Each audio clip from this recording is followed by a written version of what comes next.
Bonjour à tous, j'espère que vous allez bien. On se retrouve aujourd'hui pour une vidéo discussion. Comme le titre l'indique, aujourd'hui j'aimerais vous parler de comment en fait j'ai trouvé ma maison d'édition, comment j'ai envoyé mon manuscrit à des éditeurs, comment j'ai fait mes recherches, etc. Au moins 2-3 fois au cours de la dernière année, j'ai eu la même conversation avec des gens. Donc j'annonce que je vais publier un livre et on me répond « Ah c'est génial, moi aussi j'écris » ou « Moi aussi j'aimerais publier un livre, comment t'as trouvé ta maison d'édition ?» Avec cette vidéo, j'espère donc pouvoir aider des gens qui ont des questions et qui rêveraient d'être édités. Alors avant de commencer, je me présente assez rapidement parce que ça va être important pour le reste de la vidéo. Je m'appelle Mélodie Joseph et je suis sur le point de publier un roman de fantasy adulte. On dirait pas parce que je n'ai pas l'accent, mais je vis au Québec, donc mon livre va sortir au Québec et a été édité par une maison d'édition québécoise. D'après ce que j'ai vu, il n'y a pas de grosse différence entre l'édition française et l'édition québécoise dans ce qui a trait à choisir sa maison d'édition et à envoyer son manuscrit à des éditeurs, mais je tiens quand même à préciser que je vais être publiée par une maison d'édition québécoise parce qu'il est possible qu'il y ait des nuances. Maintenant que tout cela a été dit, comment éditer un livre? Il existe plusieurs manières d'éditer un livre. Je pense qu'en France, il existe environ 3 façons différentes d'éditer un livre. Dans cette vidéo, je vais surtout parler de l'édition traditionnelle ou l'édition à compte d'éditeur, mais c'est pas la seule route qui existe. Il est aussi possible de passer par l'édition indépendante, aussi connue sous le nom d'auto-édition, ou il est possible de passer par l'édition à compte d'auteur. Mais celle-là, je vous la déconseille, parce que selon moi, c'est plus une arnaque qu'autre chose. Je vous mettrai dans la description plusieurs liens vers des blogs et des vidéos qui expliquent plus en détail ces différentes manières d'éditer un livre. Je vous recommande fortement, mais alors fortement, de bien faire vos recherches avant de vous lancer. Je vous recommande de lire des blogs, de lire des livres sur l'édition, de regarder des vidéos faites par des personnes qui ont été éditées. C'est déjà arrivé que des gens perdent des milliers d'euros ou de dollars en éditant un livre juste parce qu'ils se sont fait arnaquer par des personnes mal intentionnées ou parce qu'ils n'ont pas fait assez de recherches. Je vous recommande donc vraiment de faire attention, de faire vos recherches avant d'envoyer votre manuscrit à qui que ce soit. Dans la dernière partie de cette vidéo, je vous redirigerai vers quelques ressources qui pourraient vous aider si vous avez des questions supplémentaires. Alors maintenant, l'édition à compte d'éditeur, donc l'édition que moi j'ai choisie, c'est quoi? Alors comme je l'ai dit, c'est l'édition traditionnelle. 99% des livres que vous allez voir en librairie ont été édités via l'édition à compte d'éditeur, soit l'édition traditionnelle classique. On envoie son roman ou manuscrit à une maison d'édition et si cette maison d'édition accepte d'éditer notre roman, cette maison d'édition s'occupe de la correction, de la publication, de la diffusion et de la promotion de ce roman pour nous gratuitement. Et je souligne bien ici gratuitement. Parce que c'est ça la différence entre l'édition à compte d'éditeur et l'édition à compte d'auteur. L'édition traditionnelle est à compte d'éditeur. C'est-à-dire que c'est la maison d'édition qui investit dans le roman. C'est la maison d'édition qui finance tout. L'auteur n'a donc rien à payer. Ça c'est vraiment important parce qu'il y a beaucoup d'éditeurs à compte d'auteur, donc les arnaqueurs dont je vous ai parlé plus tôt, qui se déguisent en maison d'édition traditionnelle, en maison d'édition à compte d'éditeur, mais ensuite vous allez recevoir un contrat et dans le contrat on vous dit « Oh, vous devez payer tant pour éditer votre roman ». Si on vous demande de l'argent, c'est que ce n'est pas une maison d'édition à compte d'éditeur. C'est une maison d'édition à compte d'auteur. Maintenant, comment trouver une maison d'édition à compte d'éditeur et être sûr que c'est une maison d'édition à compte d'éditeur? Alors comme je vous ai dit, 99%, 98% des livres environ que vous allez trouver en librairie et même en bibliothèque sont des livres qui ont été publiés via l'édition à compte d'éditeur. Du coup, pour trouver les maisons d'édition à compte d'éditeur, il vous suffit de regarder dans les bibliothèques ou dans les librairies et de regarder qui a édité les livres. Maintenant, comment savoir qui est l'éditeur d'un livre? Généralement, le logo de la maison d'édition sera sur la couverture du livre. Donc là, j'ai plusieurs livres avec moi pour vous montrer parce que je sais qu'un exemple vaut 1000 mots. Ici, par exemple, sur le livre De l'autre côté de l'eau, l'éditeur, c'est Nathan. Ici, pour La parabole du semeur d'Octavia Butler, Les poches du diable, mais ça, c'est le nom de la collection. Donc des fois, sur la couverture, vous aurez le nom de la collection et pas le nom de la maison d'édition. Dans ce cas-là, vous pouvez regarder à l'intérieur du livre. Et ici, sur cette page ici, tous les livres ont une page comme ça, avec écrit le titre original de l'œuvre si c'est une traduction, l'ISBN. Généralement, c'est la deuxième page du livre. Donc ici, comme c'est un livre qui a été édité plusieurs fois, on a le nom des différentes éditions et tout en bas, la dernière, c'est la maison d'édition Au Diable Vert. Donc c'est comme ça que vous pouvez trouver les maisons d'édition à compte d'éditeur. Ici, j'ai un autre livre. Ça, c'est un livre édité par une maison d'édition québécoise. On a le logo de la maison d'édition juste en bas. Et mon livre, donc on a en bas la collection VLB Imaginaire. Et quand on ouvre le livre et on regarde sur la deuxième page, on a ici le nom de la maison d'édition. Sinon, pour trouver plus de maisons d'édition, vous pouvez aussi regarder en ligne. Donc au Québec, il y a le site leslibraires.ca. Si vous allez sur ce site, vous pouvez cliquer sur les couvertures de livres et il y aura toujours la maison d'édition indiquée. Moi, c'est ce que j'ai fait. Je suis allée voir en ligne et j'ai regardé quelles étaient les maisons d'édition qui ont édité mes livres préférés. S'il y a bien un conseil que je peux vous donner, c'est d'éviter d'aller sur Google et de juste taper maison d'édition. C'est la meilleure manière de tomber sur une arnaque. Franchement, j'ai constaté que les maisons d'édition à compte d'auteurs sont très douées pour arriver en tête des résultats sur Google quand on tape juste maison d'édition. Plusieurs fois, mes parents, en voulant m'aider, ils sont allés sur Google, ils ont tapé maison d'édition, ils m'ont envoyé les premiers liens qu'ils voyaient et c'était toujours des maisons d'édition à compte d'auteurs. En suivant les méthodes que je vous ai données, donc en regardant les éditeurs sur les livres et dans les bibliothèques, sur le site Les Libraires, etc., vous devriez finir avec une assez longue liste de maisons d'édition. Mais une fois que vous avez cette liste, il va falloir faire un tri. Pourquoi il va falloir faire un tri? Parce que toutes les maisons d'édition ont ce qu'on appelle une ligne éditoriale. Donc une ligne éditoriale, c'est en fait le type de livre que la maison d'édition va éditer. Par exemple, si vous voulez éditer une romance contemporaine, il est très probable que vous n'allez pas aller vers les mêmes maisons d'édition qu'une personne qui veut éditer de la fantasy épique. Après, il y a des maisons d'édition qui ont une ligne éditoriale très large, donc qui publient différents types de livres. Mais c'est pas toutes les maisons d'édition, donc il faut faire ses recherches. Moi, mon livre, c'est de la fantasy adulte, ça peut aussi être considéré comme de la fantasy jeune adulte. Du coup, j'ai enlevé beaucoup de maisons d'édition dans ma liste parce qu'en allant sur leur site, je me suis rendu compte qu'elles ne publiaient pas de livres similaires aux miens. Si vous voulez publier un livre de fantasy ou un livre de science-fiction adulte, vous allez vite vous rendre compte qu'en France et au Québec, il n'y a pas un millier de maisons d'édition qui éditent ce genre de livres. Donc si vous vous retrouvez avec une liste qui compte plus de 200-300 maisons d'édition, probablement qu'il faut continuer de trier. Ma maison d'édition d'ailleurs n'était pas à la base une maison d'édition SFF, mais l'année où je cherchais des maisons d'édition, ma maison d'édition a ouvert une collection spécialisée dans les littératures de l'imaginaire. Comment je l'ai appris? Par les réseaux sociaux. J'ai vu leur annonce sur Facebook, donc ils annonçaient qu'ils ouvraient la collection et qu'ils étaient à la recherche de manuscrits. Donc autre conseil, suivez les maisons d'édition sur les réseaux sociaux, Twitter, Instagram, Facebook. Je pense qu'au Québec, les maisons d'édition sont plus sur Facebook. Je vous recommande de garder un œil sur leurs publications et sur leurs activités. C'est comme ça que vous pouvez savoir quand est-ce que les maisons d'édition recherchent activement des manuscrits, donc de nouveaux romans à éditer.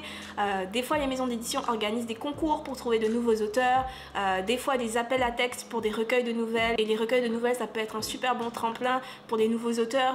Donc vraiment, gardez un œil sur les activités des maisons d'édition. Maintenant, comment j'ai envoyé mon manuscrit aux éditeurs qui m'intéressaient? Je suis allée sur les sites des maisons d'édition qui m'intéressaient et j'ai cherché la page manuscrit, qui est parfois très bien cachée. Mais petite astuce, si vous n'arrivez pas à trouver la page manuscrit sur le site d'une maison d'édition, vous pouvez taper le nom de la maison d'édition sur Google, suivi de envoi de manuscrit ou de juste manuscrit, et il y a de fortes chances que vous trouviez la page sur Google. Le plus souvent sur cette page, vous allez avoir un formulaire d'envoi qui vous permet donc d'envoyer votre roman à la maison d'édition, ou alors vous allez avoir une adresse courriel à laquelle vous pouvez envoyer votre manuscrit. Beaucoup d'éditeurs écrivent aussi des instructions sur cette page et il est vraiment super important de les lire. Parfois, ils vous disent directement comment mettre le manuscrit en page. Donc quelle police d'écriture utiliser, quelle taille de police, quelle interligne, quelle marge pour le document sur Word, etc. Donc ils vous disent vraiment tout des fois sur cette page, c'est pour ça que c'est super important de lire les instructions. Souvent ils disent aussi quel est le nombre de caractères et le nombre de mots minimum et maximum qu'ils acceptent. Donc comme ça vous pouvez savoir si votre roman est trop long ou trop court pour la maison d'édition.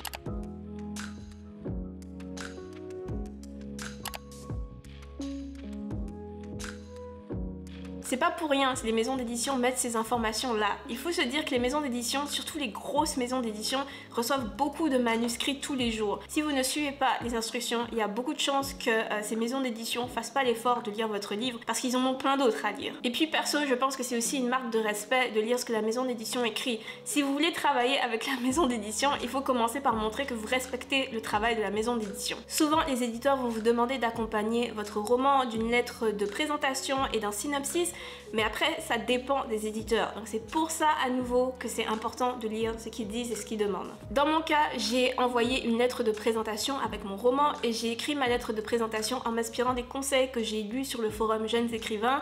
Donc ma lettre de présentation était toute simple. Une lettre de présentation pour une maison d'édition, faut se dire que c'est pour présenter son roman, c'est pas pour se présenter nous.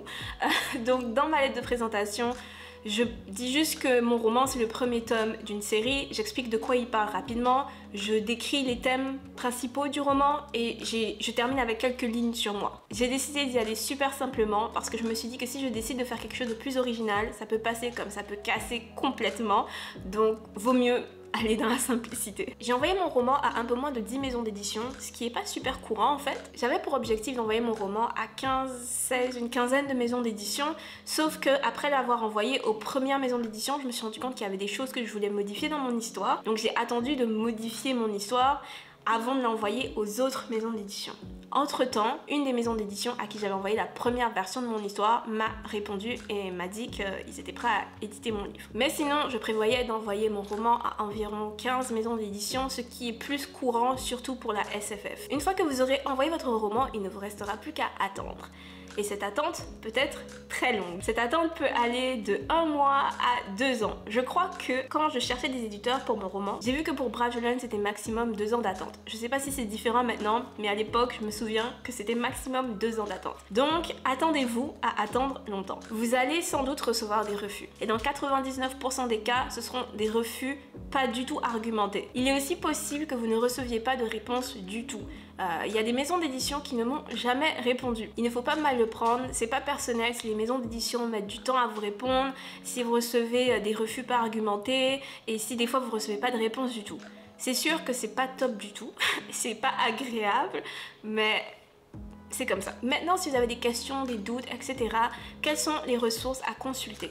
Je vous recommande le livre Écrire et publier au Québec, si vous vivez au Québec et comptez publier au Québec en fait, pour obtenir des informations, des conseils, de l'aide, etc. pour tout ce qui concerne les contrats et la rémunération. Je vous conseille l'Union des écrivaines et des écrivains du Québec. Maintenant pour la France, alors personnellement, j'ai trouvé énormément d'informations sur le forum Jeunes Écrivains. Je ne pourrais jamais assez recommander ce forum. Il m'a été d'une grande aide, surtout la partie édition et autopublication. Donc si vous êtes à la recherche d'informations, surtout sur des maisons d'édition spécifiques, je vous recommande d'aller sur ce forum et de lire des publications qui ont été faites, de chercher en fait s'il n'y a pas déjà une publication qui a été faite sur une maison d'édition qui vous intéresse. Franchement, je ne pourrais jamais assez recommander le forum Jeunes Écrivains.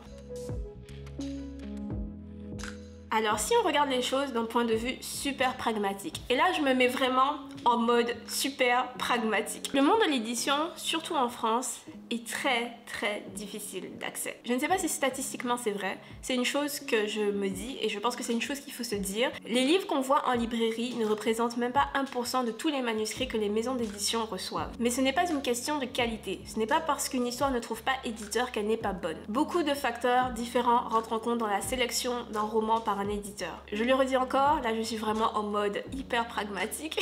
Peut-être que ce que je dis vous allez pas être d'accord du tout, mais je pense qu'il faut se dire que les maisons d'édition sont des entreprises. Selon moi, c'est un concept quand même important à accepter pour ne pas être trop déçu si on est refusé par une maison d'édition. Les maisons d'édition sont des entreprises. Or, l'un des principaux objectifs d'une entreprise, c'est de faire du profit. Beaucoup de maisons d'édition vont donc préférer la jouer safe en éditant des livres qui ont le plus de chances de faire du profit. C'est-à-dire en éditant des romans de personnalités déjà connues ou de personnes qui ont déjà un gros following, en éditant des traductions de livres qui ont déjà rencontré du succès à l'étranger, ou en éditant des types de livres et des genres de livres qui ont déjà fait leurs preuves auprès du public. Ce n'est donc jamais une question de « Oh, mais personne n'écrit ça, personne n'écrit quelque chose de différent ». Probablement que quelqu'un, quelque part, a écrit quelque chose de différent. Mais c'est juste que c'est pas ce que les éditions ont décidé de publier pour l'instant. Donc à nouveau, un roman qui n'est pas choisi par un éditeur n'est pas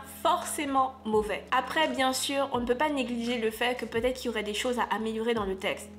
Il faut pas le négliger. Je sais que ça c'est quelque chose qui fâche, mais c'est quelque chose qu'il faut pas non plus négliger. Mais il est aussi possible que le refus n'ait rien à voir avec la qualité du livre. Je vous invite donc à ne pas vous décourager, surtout si vous écrivez des choses qui sont différentes de ce qu'on voit sur le marché actuellement. Ne vous découragez pas et gardez l'esprit ouvert. Il existe plein de petites et moyennes maisons d'édition qui sont prêtes à tenter le coup avec de nouveaux auteurs, de nouveaux styles de récits si elles ont un coup de cœur. C'est juste une question de les trouver, c'est aussi une question de chance et de timing. Parce que malheureusement, la chance et le timing jouent aussi beaucoup. Et puis bien sûr, le réseautage joue également. Parfois, c'est juste une question de connaître quelqu'un qui connaît quelqu'un. c'est comme ça. Voilà, c'est tout pour cette vidéo. J'espère que vous aura plu, j'espère que vous aura aidé, j'espère ne pas vous avoir découragé. J'insiste, il faut pas se décourager. Si vous avez des questions, n'hésitez pas à les poser dans les commentaires. Si vous avez aussi des conseils à ajouter ou des choses comme ça, n'hésitez pas à les ajouter dans l'espace commentaire. Si vous voulez me poser des questions plus en anonyme, privé, mon Instagram est ouvert. Vous pouvez me les poser sur Instagram. Après, je ne suis pas éditrice, je suis juste autrice. C'est mon premier livre. J'ai pas publié plein de livres dans le monde de l'édition. Donc il est possible que je ne puisse pas vous répondre du tout. Donc c'est pour ça que je vous recommande à nouveau le livre Écrire et publier au Québec si vous avez l'intention d'écrire et de publier au Québec. Et puis le forum Jeunes Écrivains si vous êtes en France pour des questions donc plus liées à l'édition française. Pensez à liker la vidéo si elle vous a plu. Si vous voulez voir mes prochaines vidéos, n'hésitez pas à vous abonner à la chaîne. Merci d'avoir regardé, vraiment merci. On est de plus en plus nombreux sur la chaîne et ça me fait vraiment plaisir. Ouais, c'est ça. On se retrouve très vite. Bye tout le monde. Petite nouvelle de dernière minute, j'ai maintenant un site web. Mon site web est en ligne, donc je mettrai le lien vers mon site dans la description juste en dessous. Pour l'instant, il n'y a pas grand chose dessus, mais l'objectif c'est de le remplir au fur et à mesure. Donc voilà, c'est tout.